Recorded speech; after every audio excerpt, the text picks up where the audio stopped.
Our chat today is going to be about maintaining your brand identity during replatforming. This is something that sends chills down the spine of many, many brand owners. And Phillip and I are here to have a conversation with you about how to make it a little bit less stressful and just some of the key things to consider when you're embarking on this journey.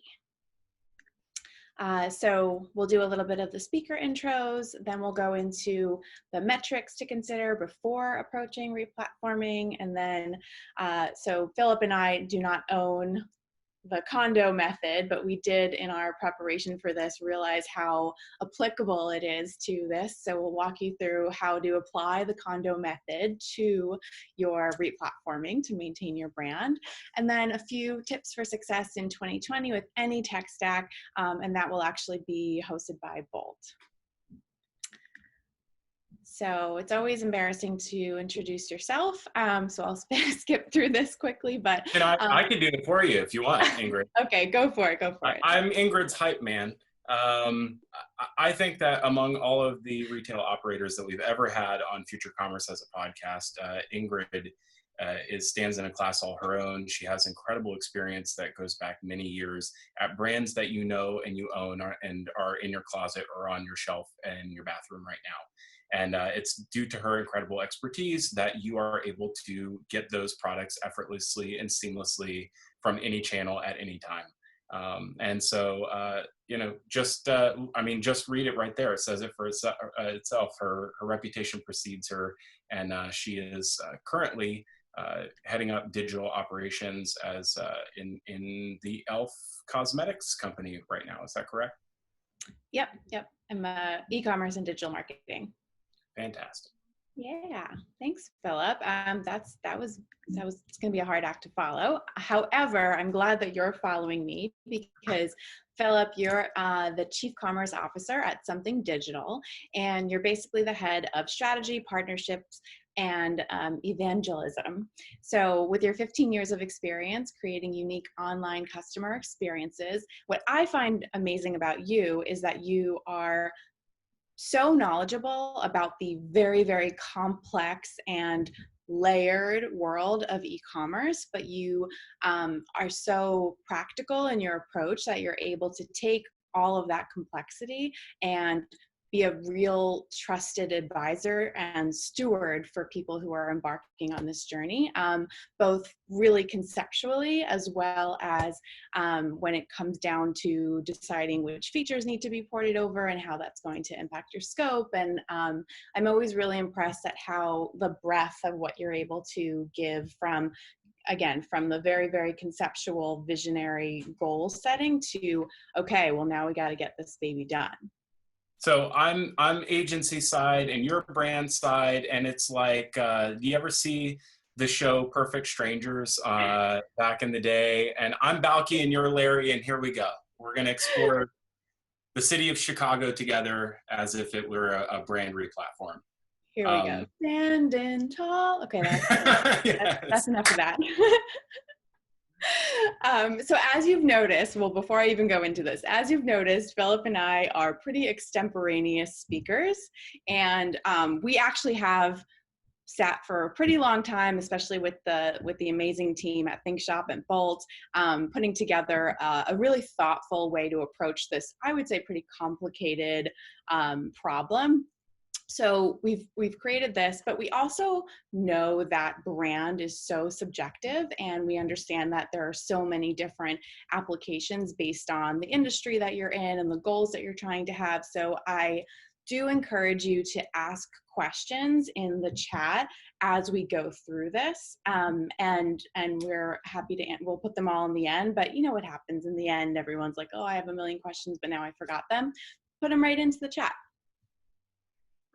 All right, rock and roll. So the metrics to consider before replatforming. So it's impossible to measure what you are either maintaining or improving without having qualitative and quantitative metrics. So Phillip and I took a stab at understanding what some of those quantitative and qualitative questions to be your framework are to make sure that when you are replatforming, it is going to be beneficial. So on the quantitative side, we just want to understand before you platform, what is your current estimated time frame for a consumer purchase or repurchase and the goal to improve it, right? So what I've seen in working in the luxury space is that it's a much longer decision-making tail, especially if you are a new consumer, because it's a more expensive product and you really want to do your research and think about it before you pull the trigger. Whereas where I'm in right now, which is mass cosmetics, it's much more emotional. A $6 product doesn't take very much, but on the other side of that, the repurchase cycle is more complicated. So again, tailoring this quantitative metric to your business is really important, but I think at least setting out to get an estimated time frame of your consumer purchase and repurchase cycle is really quite important. Next on the quantitative is just the average new customer acquisition costs and the estimated lifetime value. Again, for all the reasons I stated before, you want to understand, okay, so my brand equity will, get me this customer at this cost. And in order to maintain or really improve, because we're replatforming, we want to improve, we want to just understand what the baseline is and then use that as a metric to see how we do after the replatforming. And then the third thing is most valuable and used site feature, and the metrics to measure that feature in particular. So if your site feature is, you have a lot of products. So for example, you're Amazon, right? And you're Jeff Bezos and you go, Ingrid, what's the most valuable and used site feature? We would all hands down say search, right? Because that's the way that most people use Amazon. That's not the case for everyone, but it is the case for some people. So what is that one, hot spot on your website that people interact with the most? You see the most conversion rates, you see the most clicks, things like that. So really, really fundamental. And again, these should all be used as jumping off points to be tailored to your business. So that's on the quantitative side. Phillip, anything you wanted to? Yeah, I thought maybe we could dive in a little bit around like the psychographic of an e-commerce platform buyer. So someone like yourself, and I heard it in the previous session, and I love the language, the word, like you're managing a legacy system, right? And the legacy system is probably something that was installed and purchased well before you arrived. And you're tasked with growing the brand and growing the e-commerce direct-to-consumer channel.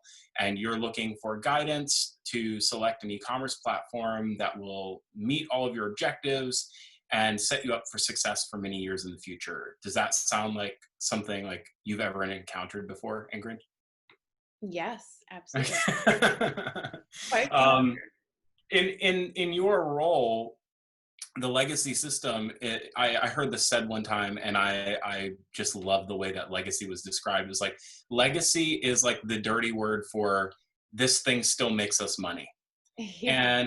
And while it might be aged or inflexible, or it doesn't live up to sort of modern ideals, it still is important to the business. And so the idea of maintaining your brand identity, or like maintaining some sort of equity in the brand, is like very important. I think those fall under qualitative. The quantitatives are the things that an agency like Something Digital would help you to define, to say, like, we want to be data driven around the things that we know that we can measure, to make sure that we haven't harmed the baseline metrics of what makes us successful in this business.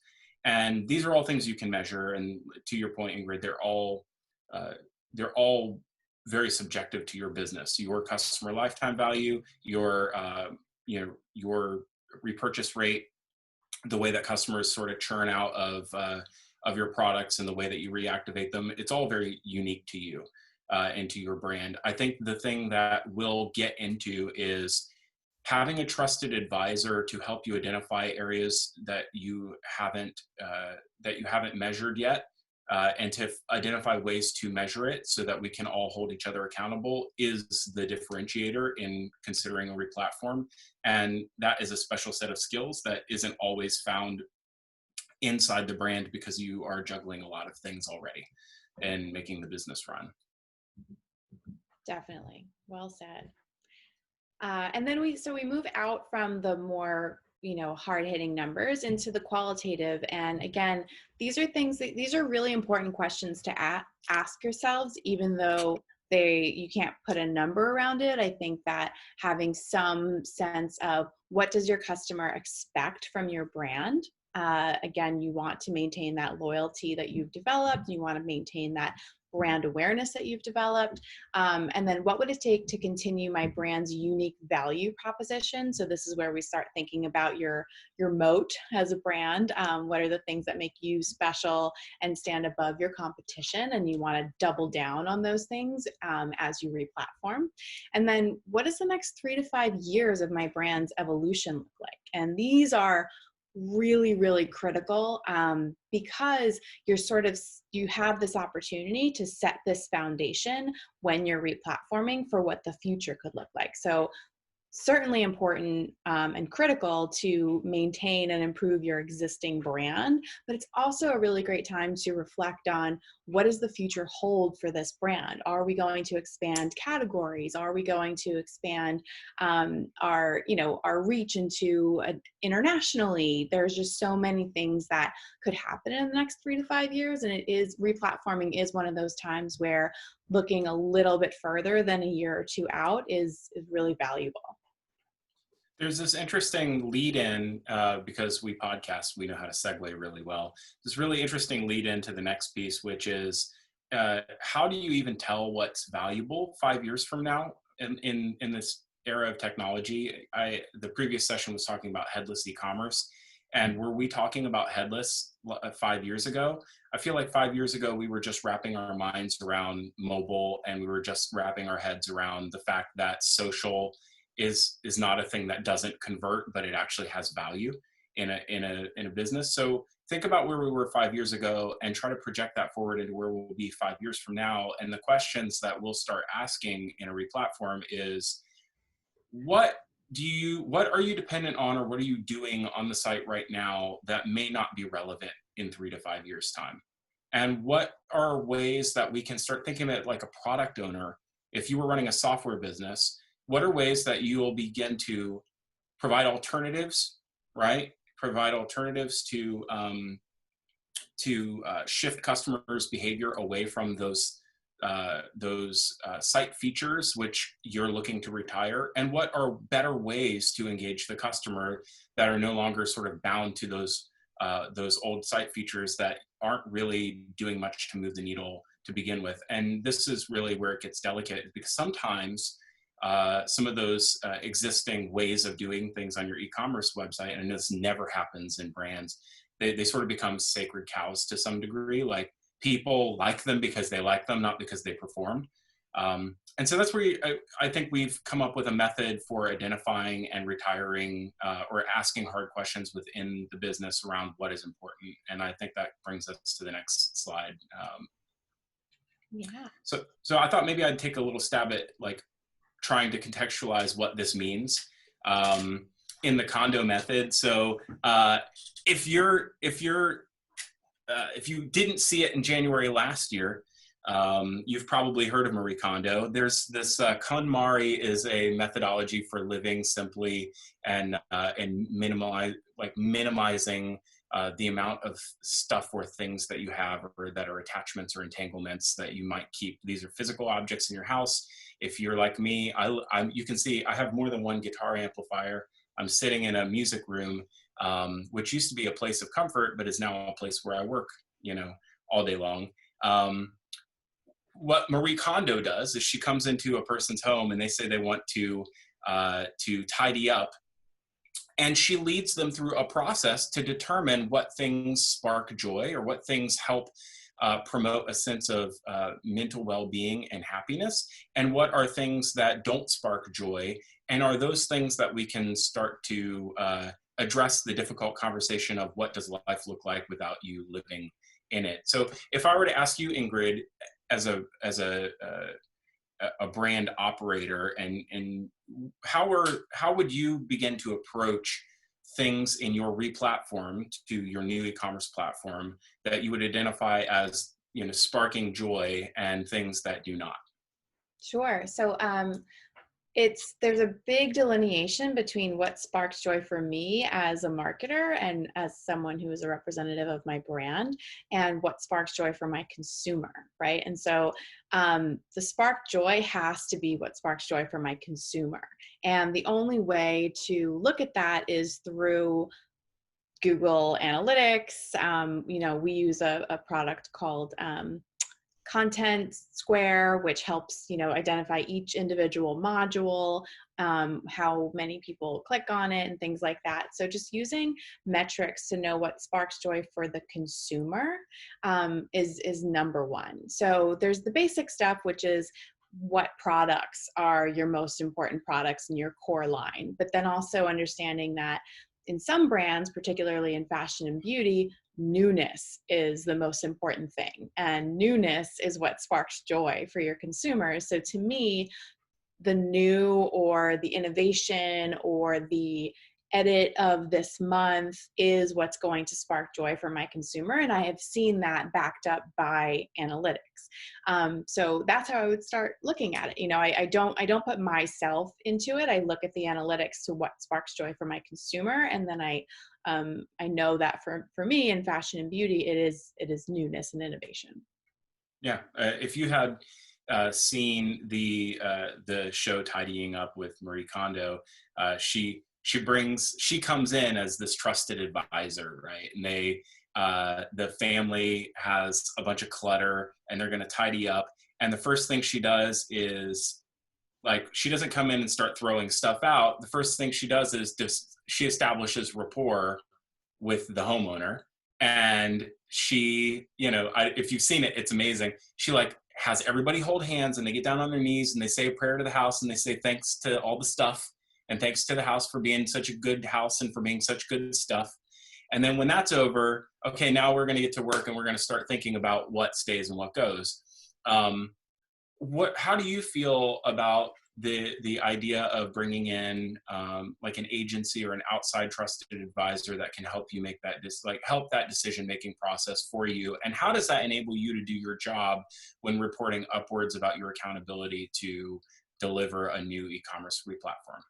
Yeah, I think it is absolutely critical to have that trusted partner, because going back to the earlier slide when I said, my job is to consider thinking about what my brand is going to look like in the next 3 to 5 years. And there's so many things that on the brand side and on the business development side that need to be taken into consideration. And what was so interesting, because you did it in real time, you looked at it from your point of view as the trusted advisor on technology. And you're like, Yeah. Great, you now are accountable for the business end results. And here's my responsibility is to take you through on the technology point of view, which is think about what mobile looked like 5 years ago and think about what it looks like today. Think about what features are going to look like, in 3 to 5 years. So even just that perspective allows me to maintain the brand and the business initiatives, while you as the subject matter expert are thinking about how that's going to be brought to life in the replatforming. And I think that when the waters get muddled between those two worlds is when you start getting into trouble. Because when I start playing technologist, even though I know enough to be dangerous, I'm not wearing the brand hat anymore. And so if I'm not wearing the brand hat, then who is? Ooh, that's good. That's powerful. It's interesting because there's this thing that has developed from my perspective in working with e-commerce, e-commerce operators on the brand side for now 15 years. I have noticed a greater awareness of technology trends on the brand operator side, and and more of a prescriptive attitude from the buyer of e-commerce to say, I want X. I need PWA. Give me headless. I need, right? All my friends are on Salesforce, so I have to be on Salesforce. I'm curious, you know, I think we'll sort of get there, but I'm curious how we've arrived at that place in that there are things that are in vogue and in fashion, which I believe will sort themselves out after a little while. But you just said something so brilliant, which is you are responsible for delivering the needs of the brand and not necessarily making a selection of technology. And while there's an overlap there for sure, I'm of the mindset that the modernity of e-commerce platforms has come to the point that you can be successful on any e-commerce platform. It really just comes down to having the right people and the right strategy. And that's where I think, as a nice segue, might take us into a little bit of a prioritization method and the pyramid. Go ahead. I think I might have an issue with the pyramid slide. Hold on one second. I think it was hidden. I had unhidden it, but I don't know. Look at you. We can give it a shot. Let's try it. No. Okay, you might have to go out and come back in. Yeah. This is my fault, and in no way anyone else's fault, because I just do things on the fly. All good. Okay. I'm just gonna present. Boom. Okay, so bear with me 2 seconds. I got your pyramid. This is something that could have been solved yesterday, but I decided to do it live while we were on the webinar. Quick on our feet, do it. I was telling Ingrid that Future Commerce, the logo is this like eye, which you might have seen in the past. It's sort of the all-seeing eye, and this is a pyramid. So if I get accused of being part of the Illuminati, it will be for good reason. Exactly. Thank you. I find that it is incredibly helpful to start every conversation and consulting with a brand about making technology choices by asking what their vision and their goals are, because those aren't technology decisions. And if a brand, I found that the most successful e-commerce replatforms come from when a brand can articulate succinctly what the vision is to fulfill in the channel for the customer and what their goals are. And Ingrid, I'm going to put you on the spot. Can you guess what every single brand that I have ever sat with has told me what their goal is? Make money. There it is. 100% of the time, they say they want to make more money. And I feel like that is everybody's goal. Is it not, Ingrid? Like that's what you're in business for. My goal, yeah. Right. So, but if I were to ask you, again, putting you on the spot in your role, what is another goal besides make money that you have that you're accountable for? Sure. So our vision at e.l.f. Cosmetics is to bring the best of beauty to every eye, lip, and face. And there's so many things to unpack within that, but ultimately it means you don't have to spend $56 on this primer when you can buy it for $6. And it's the same quality, and guess what? Ours is vegan. So it's bringing that, we call it the e.l.f. OMG moment to every eye, lip, and face. And that's basically meant to, that is our vision, that every goal needs to layer into that vision. And we know that because that vision has so much value to the consumer, that it's an inevitable byproduct that you're going to make money by delivering on that vision. So the thing, just to distill it down, there's definitely an education component to helping the customer understand your values and helping the customer understand that the product has value that stands up to much more premium lines. Is that correct? Yes, exactly. So the conversation that I would have with you so that's a stated goal. So what we have there is education, merchandising, and maybe some content that backs up all of these claims. And those are all things that I feel like are outcomes of knowing your goal. We can align strategies to help make sure that you're meeting that goal. And then the tactics that align with those strategies will be very targeted so that we're hitting those goals. And then those become measurable. Yeah. And again, we haven't yet talked about e-commerce platform or selection of technology. We're only just talking about the high level meaning, like what is meaningful for a brand. Yeah. And I also think that going back to what you said earlier about how more and more brand operators are getting hip to the digital lingo and the e-commerce technology lingo, which I think is a very, very necessary thing, but also can be a somewhat dangerous thing when you again try and wear both hats at the same time. I think it's great when you have a agency partner or advisory partner that can understand the brand, right? Because it's frustrating on the other side when you're a brand and you're like, oh, this person, like, they're really good at technology, but they don't understand brand. You both need to know enough about the other side of everything in order to make everything work more smoothly. But it's when I start leading with, I need headless e-commerce no matter what. And I'm going straight into the tactics without having addressed the really necessary like vision, goals, strategies, and then tactics, right? Because then I'm just like, I'm not thinking about things holistically. I'm thinking about this one particular thing that probably is super well intentioned because I saw it at this great conference and there was so many great metrics that came out of it. And I was so inspired by this presentation.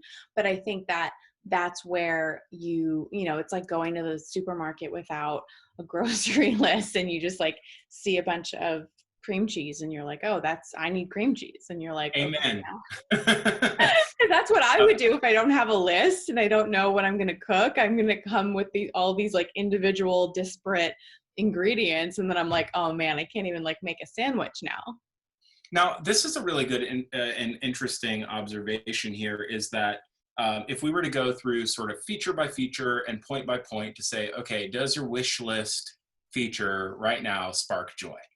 And does it align with the vision, goals, and strategies as a tactic?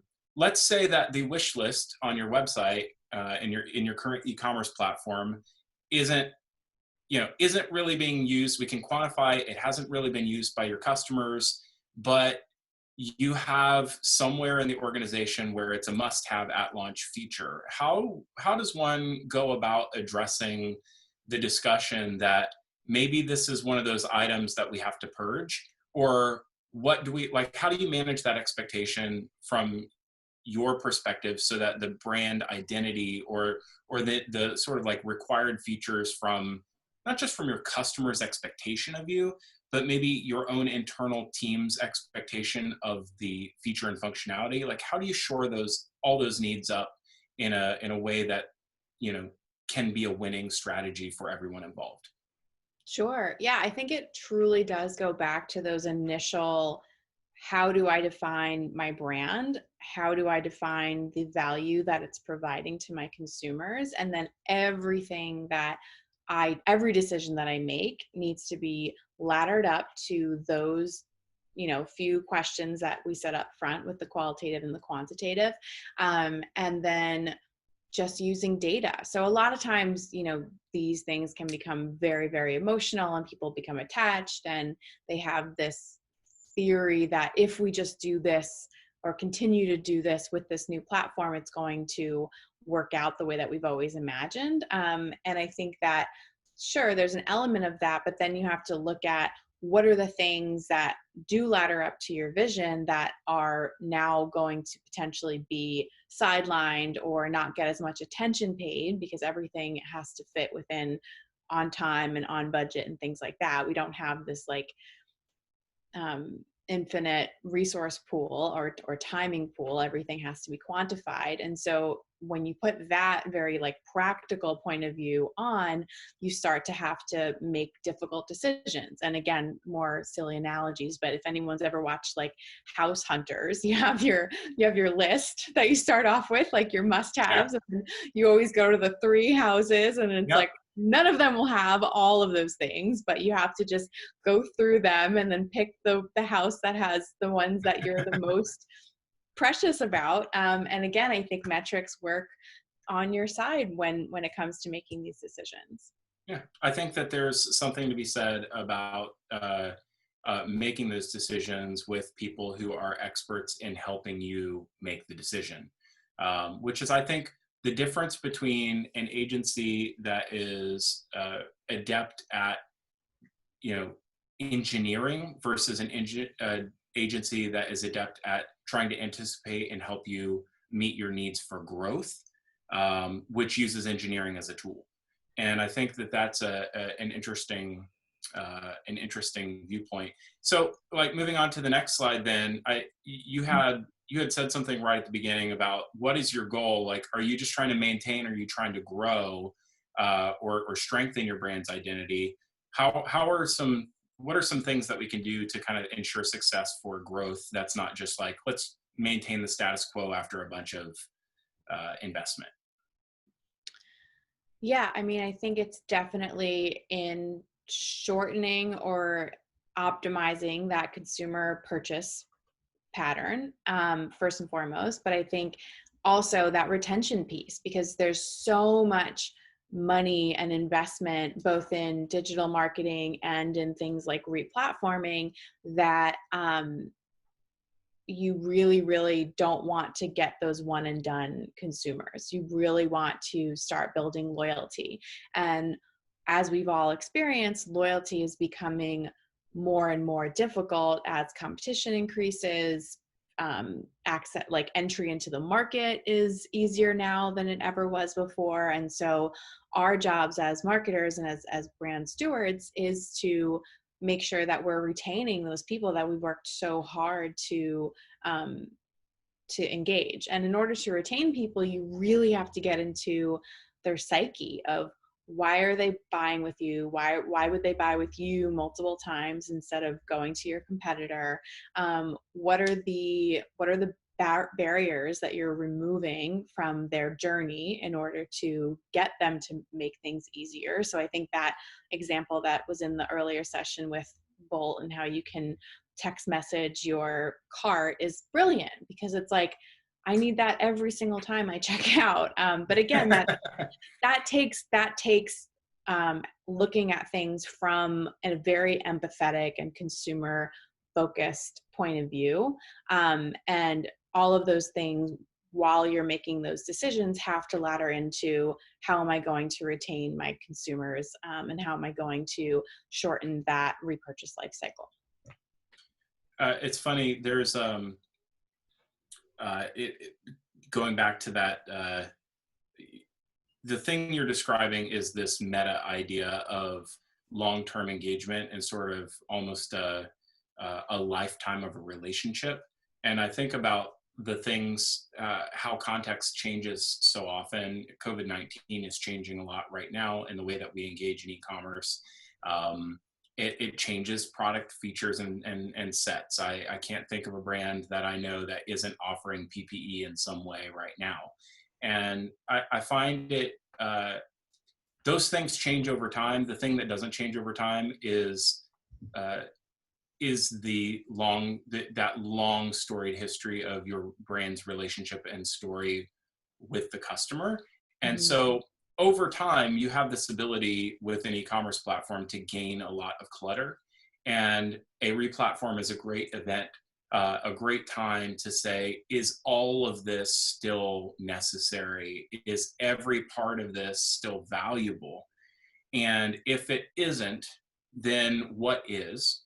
And how do we measure that? And how do we improve it going forward? And so I'm of the mindset that, and by the way, I just, to out myself right now, I was a Magento fanboy for many years. My license plate on my car at one point said Magento. But I have the mindset nowadays that with the right operators and the right partners, any brand can be successful on pretty much any e-commerce platform, provided that there's some modernity to it and it has, you know, the feature and functionality and the right partners in the ecosystem to be able to help you to execute. And there are I think enough developers that know that platform. That's key. well, that's key too, right?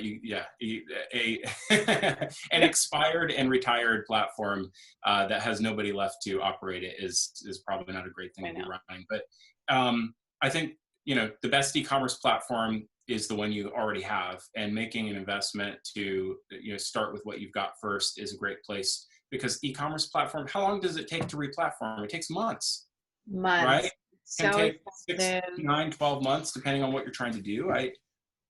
You know, and what could you be doing in that time? Like, do you want to stand still as a brand operator and a marketer to not do anything of any meaning or value on your existing site? You can't stay still.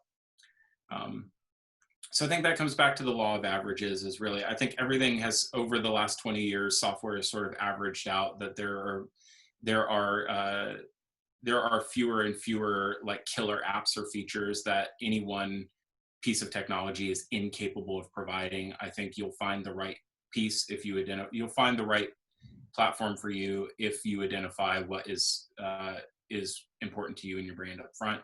And I think it just comes down to people.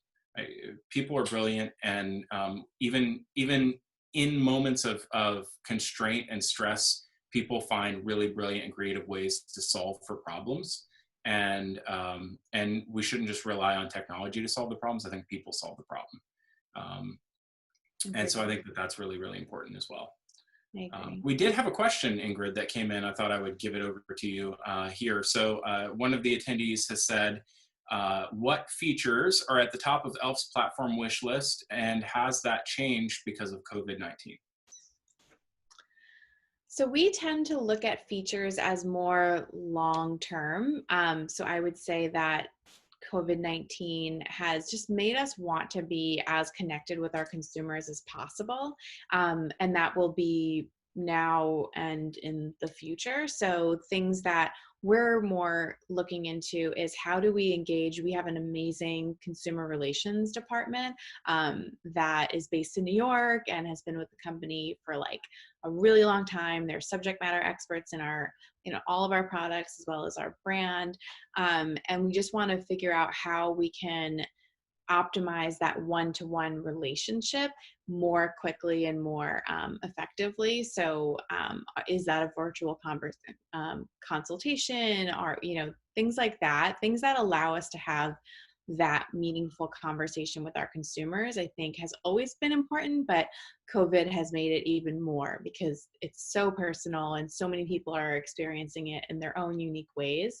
And we just want to be able to be part of that dialogue with our consumers. That's so interesting. That's really, really important. I think there's one thing we have noticed is sort of behavioral shift. There's about 50 brands that we manage at Something Digital that sort of run the gamut. They're the Nestle, Clorox, L'Oreal's of the world, but it's also, you know, Robert Graham and Swims and Hudson Jeans, and, you know, a bunch of the hip direct consumers as well, and then a bunch in the that sort of sit in the mid market. All of them have seen a traffic shift away from like more leaning towards desktop computers during the day, like the old e-commerce platform, or the old e-commerce like purchasing habits of, you know, 10 years ago, where I feel like people are on their home computer working a lot more, and they have it much more readily available. I find that to be interesting. At the same time, we've seen a number of brands be able to onboard SMS very, very quickly, and start experimenting with that as something that isn't e-commerce bound, like on the website. And so they've been able to get those sorts of campaigns up and running very quickly. And I think that those are really interesting investments that are shifts in the consumer acceptance of engaging in e-commerce in a different way. That actually leads into another question here, which is, we recently completed a significant rebranding exercise with an agency about a month ago, which went really smoothly overall. Congratulations. We've recently seen significant uptick in the amount of customer service tickets from shoppers who are confused by our switch to the new color scheme and overall look and feel. Any advice for communicating with repeat customers? Should we be proactive and reach out via email and SMS as your? Yeah, well, definitely congratulations. It is never an easy task. And yeah, I think you're on the right track with proactively communicating with your consumers about what your new look and feel and features are going to provide. I think in general, we are all as innovative as we like to be. We become creatures of habit, and when our favorite website or brand is doing any kind of redesign, we kind of are a little bit shocked by it. But I think this is a great opportunity to demonstrate what the new features are going to be and how you have hopefully kept them in mind when you're going through and replatforming. And so that's a really great opportunity to talk about how proud you are of your new redesign, what it's going to offer, how it's going to serve them better. And I think just in general, having that dialogue is going to ease some of those tensions. I'd also really take a look at all of the comments individually and just make sure that there's nothing actually wrong, because I think replatforming, because it's such a large endeavor and there are so many bits and pieces and components that could potentially go wrong, I wouldn't just chalk it up to them being discomforted. I would just make sure that there isn't something fundamentally wrong, because I would actually say that the replatforming is when you hit go live, that's not the end of it. It's actually quite the opposite. It's the beginning, because now you're on this new platform and this new stage, and the new replatforming is this this iterative view, because now hopefully you've gone through the pains of replatforming to hopefully a better or more sophisticated platform. So using those new features and functionalities to constantly improve, and again, having that one-to-one dialogue, even when customers are originally reaching out to customer service by way of complaint. There's so much to be learned there. So I would definitely suggest diving into that really, really in a detailed way, and also being proactive in demonstrating what the new features are. Yeah, 100% agree. I will check in with Lauren here on time. I do want to make one little side mention. There is there's a book I remember reading to my kids called Who Moved My Cheese, which is a story of mice in search of cheese with little people, and their sort of constant disappointment that things kind of keep changing on them. And I feel like consumers often behave in the who moved my cheese sort of mentality. And one way to manage your consumer expectation is to make them feel special. We'll often, instead of doing really costly and lengthy onboarding exercises where you slowly shift site traffic over time, ask your top purchasers with the highest customer lifetime values to become part of a VIP group wherein they can be introduced to the site and give you feedback. That'll stave off, and sometimes they're not even the highest value customers. It's just the ones that are the noisiest. And that's a good way to sort of head off some of that at the pass, and see if there's, just get a gut check from a real user to see if you're on the right track. I think but yeah, just checking in with Lauren on time here. You guys are doing great. The next session isn't until 1, so we've got time if we want to do questions, or if you guys are on a roll and want to keep chatting, that's great. Yeah, I have that one. So you just made me think of, so I love your idea about having like a sample set of your either loudest or your best customers. They're the same. The loudest customers are the best customers, Ingrid. No, yeah. Not always, but they have opinions, so let's hear them. But I would say that your consumer relations, the people that are on the ground and doing your live chats or answering your email questions or on the phones with your consumers, those people are almost all the time left out of all of these replatforming conversations. And I feel like that's an in-house muscle that is completely underutilized by so many brands. Tapping into those people, I think, is really, really critical. there's an interesting question here in the Q&A, and I love this because I think it's a really important point. Hey guys, great advice about replatforming your e-commerce software. I'd love to hear your thoughts about how to make decisions around additive technologies like personalization or marketing automation. What criteria do you use when picking which software is right for your business? This is brilliant. Because I can't tell you how many people are on the same email service provider for 10 years and don't realize like they've just become accustomed to how hard things can be for them.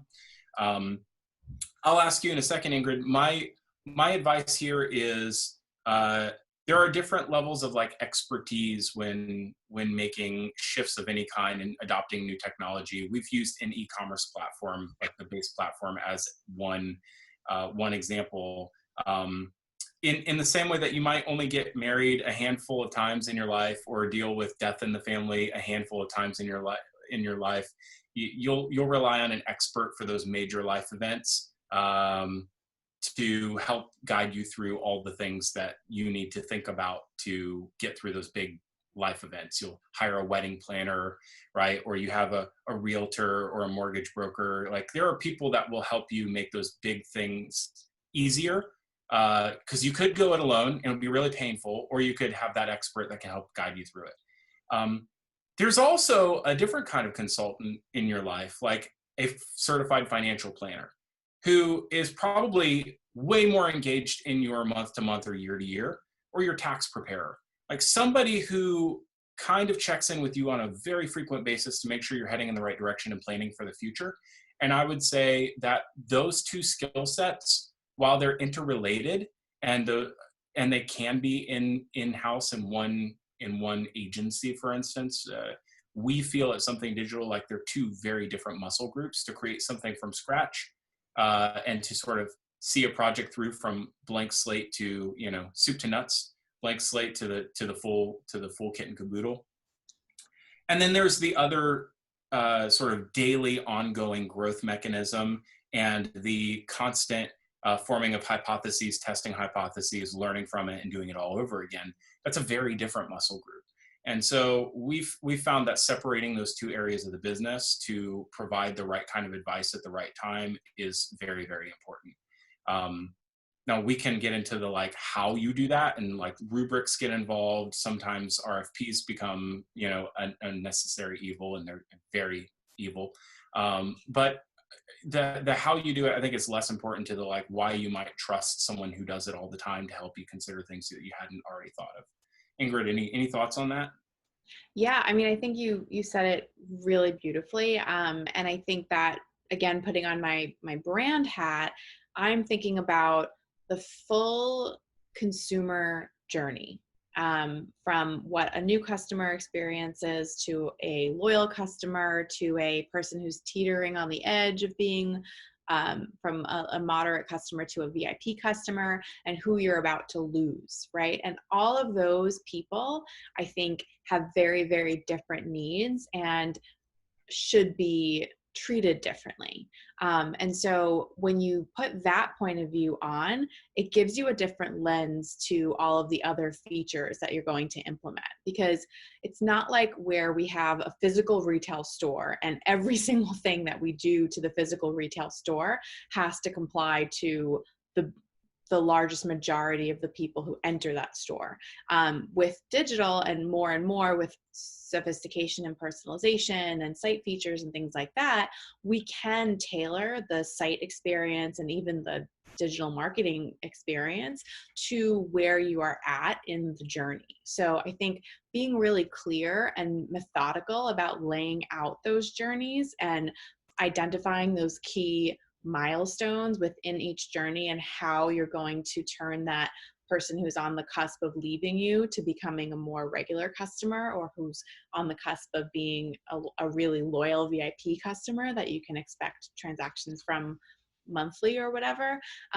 Those are the gaps that you should be filling with technology. So I think that we start getting into really complicated situations when we think about these big words like personalization. And I think that breaking them down into these user journey, consumer focused chunks makes it much more understandable to then come to someone like Phillip and say, here's what I'm trying to achieve, here's where the hole in my bucket is. And then Phillip can turn around and say, like, on one hand, it could have been this loyalty program that could work, but on the other hand, it's probably this other type of feature. So again, not trying to lead with what the result is going to be, what the ending technology is going to be, but really what the problem you're trying to solve is, and then allowing the trusted advisor to help you solve that problem. Yeah, that's beautifully said. I think there's an interesting point to note. Sometimes we let perfection be the enemy of any kind of progress, and we want this big, well thought out, shiny, rollout, this very flashy thing to be we want to launch with that. In reality, I don't know that the consumer doesn't know any different between the last time they came to your site and this time they came to your site, and it always being a work in progress. The edit is the way that you put it, which I think is just brilliant. It being a work in progress is the thing that sort of engenders the consumer to come back over and over again and begin to expect of you that they're always going to be surprised. In the same way, I think if you start thinking about your e-commerce channel like a product manager would for a software company, you start to think about what can we make an improvement to this month, or what can we do over the next 2 weeks to make an improvement, instead of thinking about a 6-month horizon in a big project. So personalization, while it's a scary word for a lot of brands, could be as simple as ask your customers. Like Care of does a beautiful job of this. They're a personalized vitamin brand. They ask you the first day that you ever come to the website, are you a skeptic about vitamins, or are you a true believer, or somewhere in between? And if you say you're a skeptic, they take the same content block that is on every page that talks about their double-blind FDA case studies, and they just move that to the top. That's all they do. For them, that's personalization. And that's because what they're doing is they're letting you set the priority of what's important to you so that you can build your own level of trust with the brand. Bless you. And I think that on its own, it doesn't have to be any more complicated. That can certainly be way more complicated than that. But just asking customers a question and then providing them a meaningful outcome or as a result is improvement. And I think for a lot of brands, we sort of let perfection be the enemy of progress. There's one or two more questions here, and then we'll have to leave it. I love this. Both of these questions that are outstanding are of the same mindset. So we've been around for 20-ish years, and we have seen that competitors are popping up with sexy branding. When do you know that it's time to approach a rebrand or a branding refresh? And that sort of goes along with another question, which basically says, are there any important callouts or landmines that you can share from previous rebrands? I'll let you take it there, Ingrid. Sure. Yeah, that's an excellent question. And I think that you're going about it, even just by the way that you formulated the question, you're going about it in a very logical way. I would say, take a look at your consumer base. What is the velocity with which you are gaining new customers, and what is the velocity in which you're retaining your existing customers? And is there a reactivation opportunity?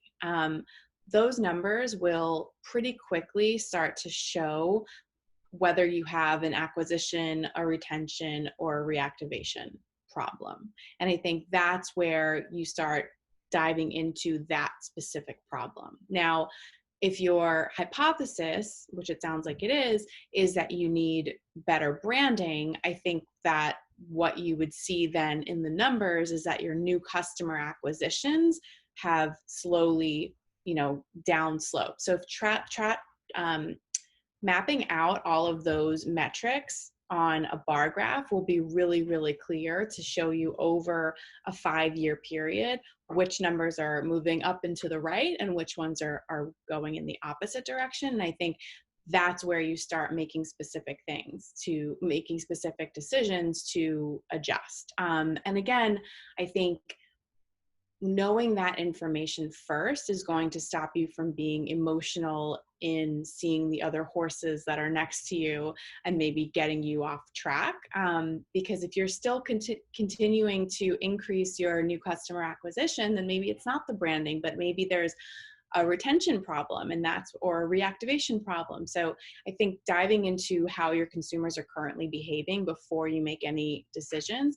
And then honestly, I think it is helpful to talk to agencies to see how they would approach a rebranding or a facelift. A rebranding doesn't have to be this like entirely new existence, especially when you have a really retained and loyal customer base.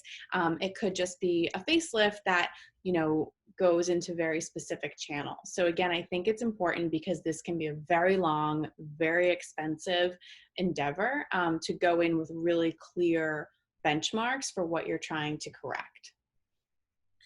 That's really brilliant advice. I love how you drew the quantitative into the qualitative there. And I think that